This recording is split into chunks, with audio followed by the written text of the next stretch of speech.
पंडित नेहरू থেকে শুরু করে মনমোহন সিং পর্যন্ত লম্বা সময় এই দেশের শাসন ক্ষমতায় ছিল কংগ্রেস।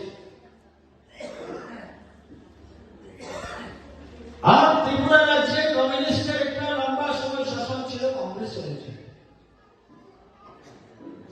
কিন্তু এই কংগ্রেস কমিউনিস্ট কোন সমাজকে কোন ইজ্জত দেয়নি, সম্মান দেয়নি। এরা সম্মান নেওয়ার জন্য ব্যস্ত ছিল, এরা সেবা নেওয়ার জন্য ব্যস্ত ছিল, এরা সুযোগ নেওয়ার জন্য ব্যস্ত ছিল। সুযোগ নেবে, সেবা নেবে, সম্মান নেবে, আর বাকি এই পিছিয়ে পড়া জাতি গোষ্ঠীকে তারা লাঞ্ছিত, বঞ্চিত, অবহেলিত তারা করবে। তারা সম্মান দিতে জানে না, সম্মান দেয়নি। আজকে মাননীয় প্রধানমন্ত্রী মোদীজি ওবিসি মুক্ত সমাজ হোক আর জনজাতি হোক, এসসি হোক, প্রত্যেকটা সমাজকে তার উপযুক্ত সম্মান দিচ্ছেন, মর্যাদা দিচ্ছেন, তার অধিকার দিচ্ছেন।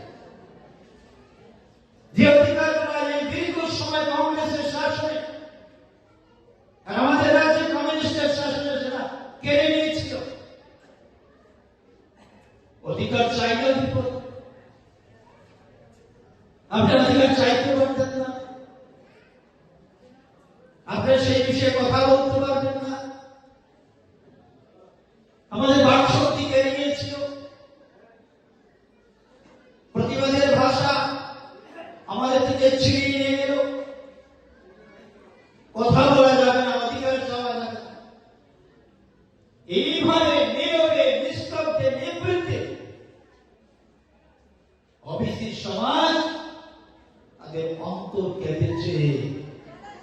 চাপা যারা যন্ত্রণা নিয়ে যুগের পর যুগ, জেনারেশনের পর জেনারেশন এই ওবিসি সমাজ কষ্টের মধ্যে কষ্ট স্বীকার করে বেঁচেছে। আজকে আপনাদের সমস্ত কষ্টে সুদ সমেত